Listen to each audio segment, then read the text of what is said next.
families, creating a lifetime of memories. Sadly, some families are denied these important moments due to the sad practice of alienation. These are families divided. Hello, everyone, and welcome to this week's episode of Families Divided TV. Grandparents experiencing estrangement and alienation face what is often described as the biggest, most devastating challenges of their lives, being cut off from their grandchildren. Alienated grandparents wonder if their grandchildren will ever know them for who they truly are versus how they may be portrayed by their parents, or even get to meet them at all, as in our situation.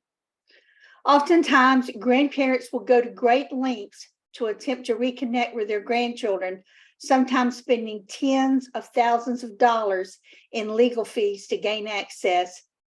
Grandparents may also try to connect with their grandchildren directly online. Most of the time, these efforts backfire, resulting in a deepened divide. Few alienated and estranged grandparents are aware of the power of the internet in regards to reconciliation. This episode, presented by Larsen, focuses on the top 5 critical mistakes alienated and estranged grandparents make online that hinder their efforts towards reconciliation. I do hope that you get a lot out of this episode. I know I did. We also want to let you know that if you've never subscribed to our YouTube channel, we really hope that you will just click on the subscribe button. And if you want to receive notifications as we post things on a regular basis, then click the bell and get that as well. We do hope these are really helping many of you. I do see the comments. I do answer most of them. And we really appreciate that. And I hope you'll share these with other people, because it's vital that we help as many as we can to understand and give support to those going through this hell on earth called alienation. We're going to be right back in just a moment with Larsen right after these messages. Divorce and co-parenting are a major life interruption for families, especially the kids, but also for parents and grandparents. And it's even worse in blame-filled, high-conflict cases. When parents engage in alienation by turning the kids against the other parent or grandparents, kids suffer. They're denied the opportunity to build the 4 big skills necessary for future resilience. New Ways for Families online class can help. Parents learn to use our popular BIF and EAR skills to calm the conflict and stop the hostile emails and texts. And we even have a class for kids and parents to learn together. Research shows a 75% improvement in joint parental decision-making after this course is taken, plus overall improvements for kids' well-being. Don't wait to make this affordable investment in your children's future and improve your well-being too. Start learning new ways for your family today at conflictplaybook.com. Hi, I'm Larsen. I'm the founder of grandparentsacademy.com, and I'm grateful for the opportunity to share with you today what I consider are the 5 critical mistakes that alienated grandparents unknowingly make online. Grandparents today are navigating a really dynamic family landscape, I should say. And at the same time, technology is evolving faster and faster, and there's a lot to keep up with, not only for grandparents, but the rest of the world as well. Parents, others, as we're venturing into the world of AI and other recent developments, it's important to take a look and really examine the type of communication that happens online, and particularly when we look at alienation and grandparents who are cut off from their grandchildren, we need to take a look at what type of communication is happening online and how does that help or hinder the reconciliation process. So that's what we're exploring today, and what I've identified as the 5 critical mistakes that alienated grandparents unknowingly make online. I'm going to share all 5 of those with you today in hopes that it will maybe teach you something new, that you'll realize that you may be doing something you didn't know before that is not helping with your reconciliation efforts. Some of this is maybe what you think is common sense, or you already think you've heard of it before, and that's okay. There might be some of these items you don't think are new, but there could be something as you're watching this that you have that aha moment, and that aha moment can make all the difference when it comes to helping you in your efforts towards reconciliation. So it's worth listening in. Listen to all 5. Also, if you're not a grandparent, I encourage you to listen to this as well. Maybe you're a parent who is experiencing alienation. That's okay. I encourage you to listen to this because a lot of what I'm sharing can also be applied to your situation, and I believe can help you along your journey. So before I dive into what I consider are the 5 critical mistakes that alienated grandparents unknowingly make online, I wanted to share a little bit about my background and really what qualifies me to speak on this topic. So I'm not a therapist, I'm not a mental health counselor, I'm not a legal expert like an attorney or lawyer, which, as you're researching alienation, you've probably heard from a lot of experts in the space, and most of them kind of fit in that category where they're looking at, they're coming from a background of psychology or from law, but I do not come from that background. My background is actually business and communications, and particularly digital communications and marketing. And what I found is that this background uniquely positions me to really help alienated grandparents have a different perspective about communication and how they can strategically communicate and use online technology to help them reconcile with their families, to see their grandchildren again, and to enjoy that unique and loving bond that can exist between grandparents and grandchildren.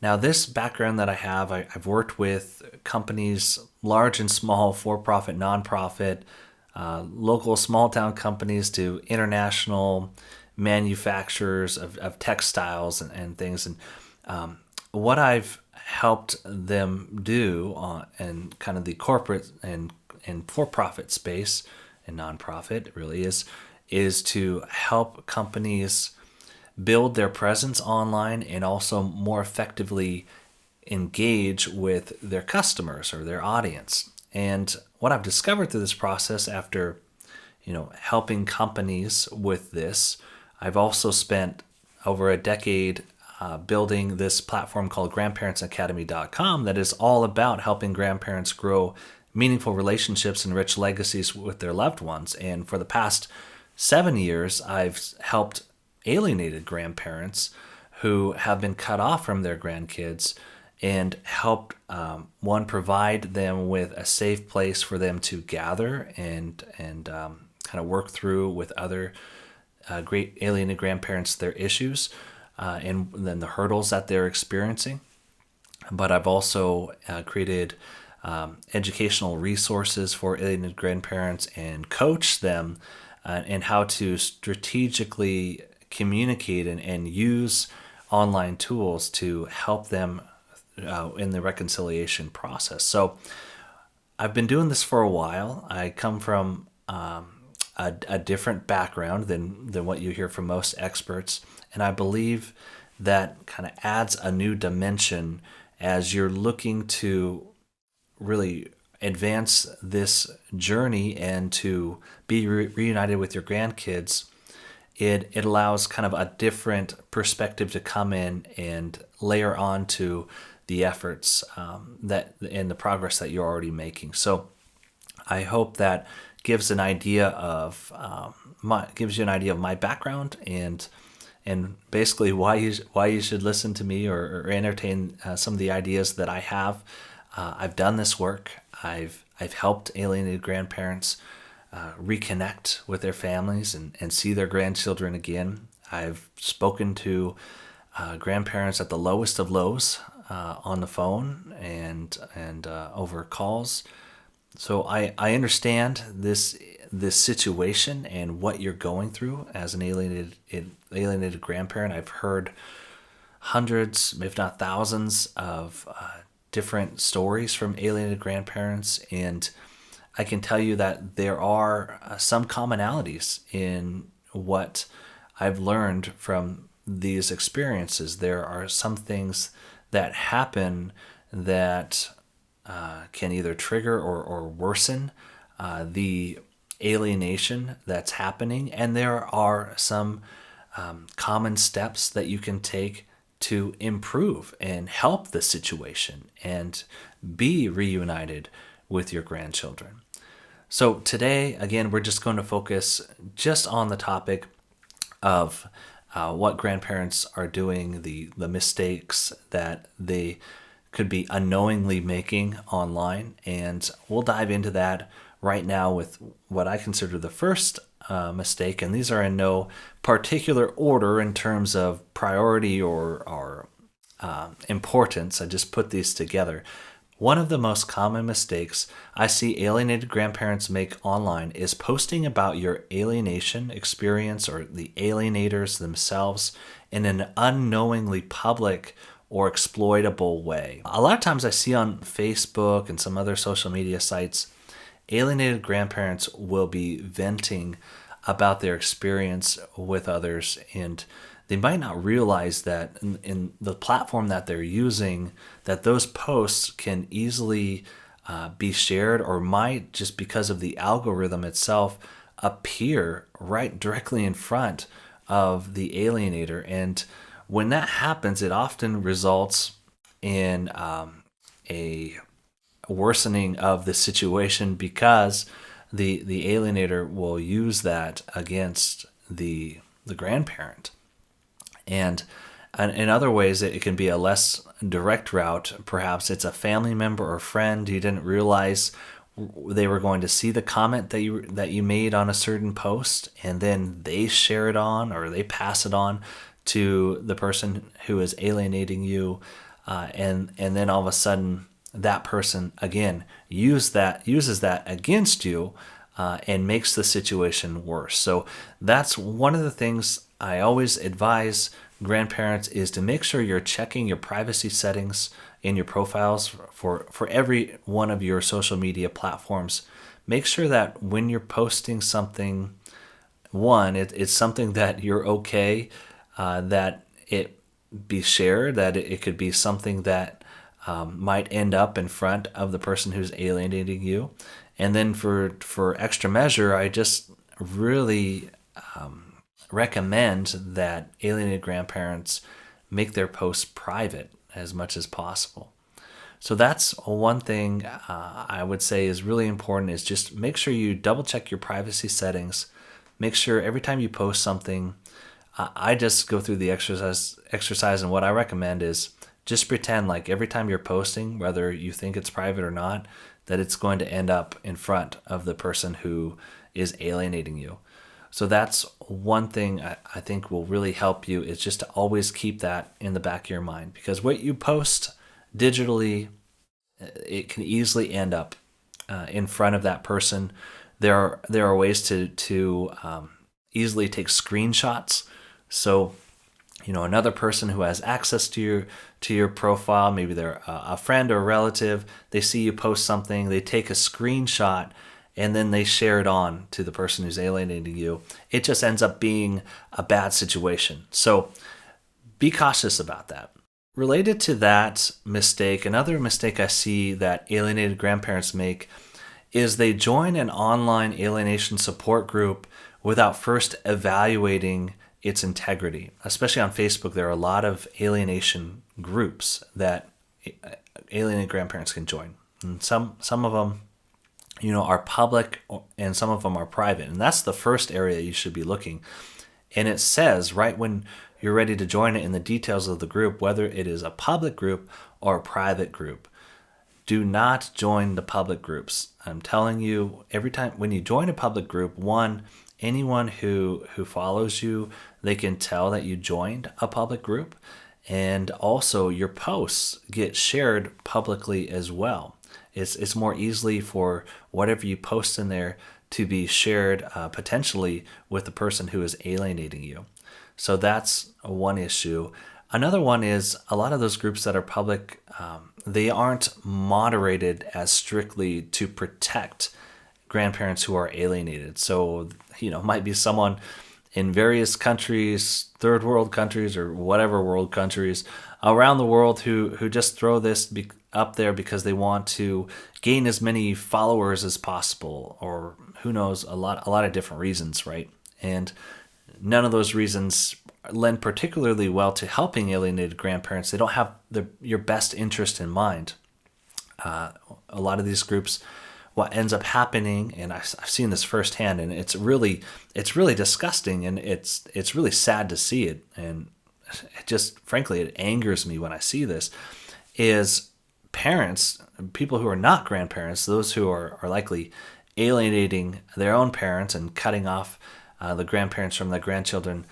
They are in these groups and they're trolling grandparents who are going through alienation. So as if you don't have enough to deal with right now and within your own family, now you join these groups with the thought that you're going to get some support from others, that you'll find a place that is encouraging and can help you figure out what to do next.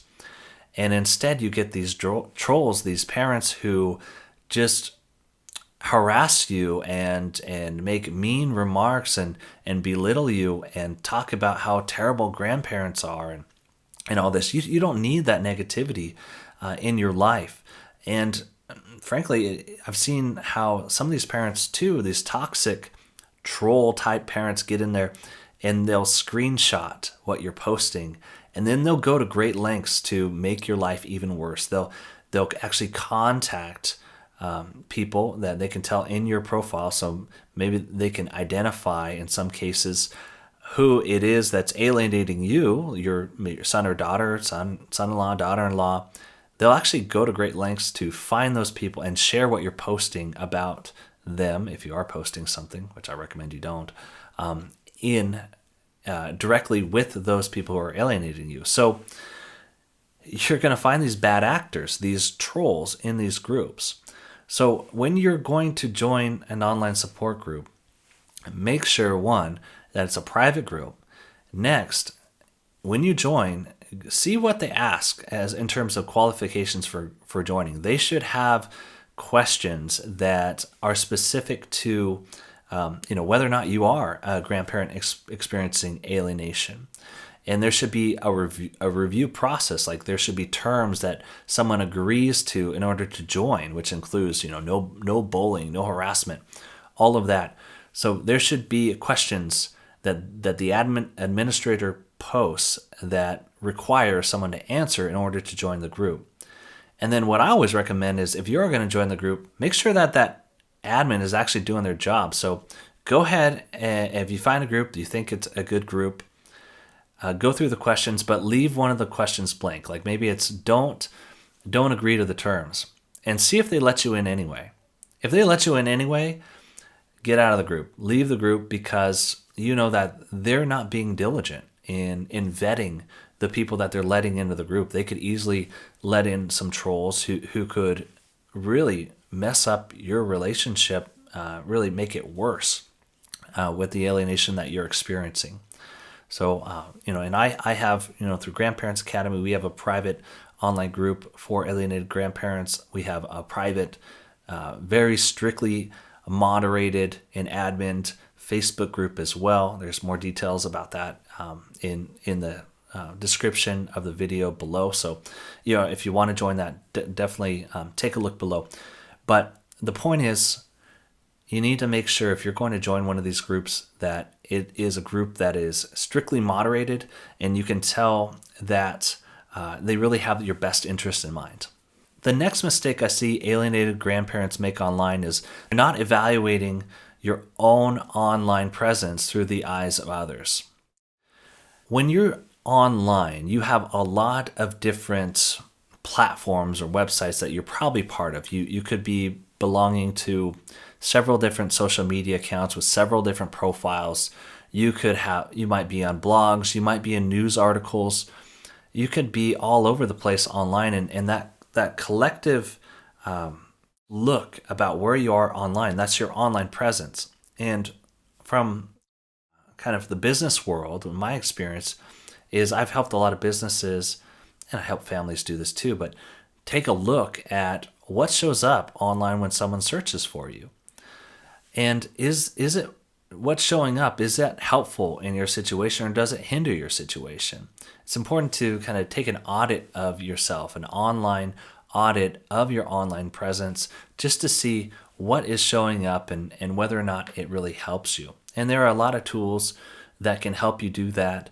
Facebook itself has a tool where you can go to your profile and you can click on, view as tool, and it will allow you to see what your profile looks like to someone who is not a friend. Like, you haven't accepted a friend request, that they're just a public viewer. It will allow you to see what your Facebook profile looks like publicly. And that's really, really important, because if the person who's alienating you is not a friend, they don't have access to what you're posting, they can still find out stuff that you're posting publicly. They can see what you have posted on there publicly, and they might be able to use that against you. So it's important to be able to see, what does the public or even a potential alienator see that doesn't have those permissions as a friend. And also, what shows up even in the search engines when an alienator is looking you up online. Related to that mistake is not making it easy for your grandkids to find you online. Now, this is important because grandkids are spending more and more time online, and it's important for you to meet grandkids where they're at. At one point or another, whether you are able to see them now or not, or maybe you're not allowed to communicate with them at all at this point, but at some point in time, they will seek you out. They will seek you out and they'll likely even try to connect and engage with you, and they'll do that online because that's where they're spending a lot of their time, most of their days. I think some of the statistics show, between 7-8 hours a day, children are online. So what are they, when they're searching for you, what do they find? What shows up? I think that's really important for grandparents to consider, and also proactively build up what I call breadcrumbs. And these, just like in the story of Hansel and Gretel, when they leave breadcrumbs to kind of find their way back home, you can do the very same thing. You can be proactive on this reconciliation journey and leave digital breadcrumbs for your grandkids to more easily be able to find and connect with you at some point, to even if they're not allowed to connect with you, be able to learn more about you. The next mistake that grandparents unknowingly make is not digitally preparing for reconciliation with your grandkids. You might feel like you're powerless in this situation, that you don't have a voice, but it's simply not true. You do have a voice, and you have one of the most powerful tools at your disposal, and that is the internet. The internet is the great equalizer. You can use your voice on the internet, and you can use it in a way, strategically, intentionally, in a way that brings you closer to your grandchildren, that helps the reconciliation process. And you can do this in a way that attracts your grandchildren and helps them learn more about you. Even if they're not allowed to connect with you and engage with you right now, they can learn enough about you from your own lips, or fingertips if you're typing it, right? Or, other type of media. They can learn from what you post and publish online about you. And that can help to motivate them to one day, when they're able, to reconnect with you. I remember this story that I heard from another grandparent advocate who helps alienated grandparents. And it was a story about this grandfather who had been alienated from his grandson for 13 years. And then one day he got a knock at the door. And when he opened the door, he saw that it was his grandson, all grown up. And his grandson, he was shocked, but he noticed that his grandson was really sad. And he asked him why he's so sad, and he said, "Grandpa, why didn't you ever look for me? Why did you give up on me?" And the grandfather just kind of turned around. He said, "Come with me." He went into the other room. A grandchild sat down on the couch, and Grandpa brought back into the room this box. And in this box were all these newspaper clippings, all these memories and treasures that the grandfather had stored and added to over time, because he knew this day would one day come. And he could demonstrate to his grandchild that he never did give up on his grandson, that he had been thinking about him, that he had been, collecting these things for him for this day, that when they would be reunited, he would have this. And I thought that story was so inspiring, and I feel exactly what every alienated grandparent can do. A lot of times you focus on what you can't do, but there are so many things that you can do right now. And part of that, in the real world is like this grandpa did. He created, this memory box for his grandson. But you can also be doing that digitally, and you should be. You should be creating a digital treasure chest for that day when your grandchild can access it and learn more about you from your own voice, that you can help, keep this in a secure place for them. And even the things that you post online publicly can be edifying, can be positive, can be attractive to your grandchild, so that they can learn more about you and that they can even be motivated more when they're able to connect with you. So those are what I believe are the 5 critical mistakes that alienated grandparents unknowingly make online. And of course, there are some mistakes that alienated grandparents make too that are pretty obvious, that they know they're making. Like, for example, directly reaching out to grandchildren when you've been expressly forbidden not to, or you have maybe a no contact, a legal order, a restraining order against you. Clearly, those are mistakes you should not be making. But even if you're in that situation, you can use the internet in a way that serves you, that can help you, bring you closer to your grandchildren. You have a voice, and it's up to you to use it. You have this tool, the internet, that is the great equalizer that can help you in your reconciliation journey. But it's all a matter of taking those steps and understanding how to leverage that power. We do that in our masterclass series, Online Reconciliation Strategies for Alienated Grandparents, and it's been incredible seeing the transformation of grandparents coming into the class at the lowest of lows and then leaving with not only confidence, but this knowledge of this tool and actively using it to create this amazing content for their grandchildren. And it is truly life-changing. I hope you'll check that out, and that it will be something of interest to you. Also, be sure to check out our online support groups that we have through grandparentsacademy.com. All those details are below. And I just want to thank Family Access, fighting for children's rights, for the amazing work that they're doing, for inviting me to speak with you. I hope that you'll continue to support them and check out some of the other great episodes and webinars on Families Divided TV.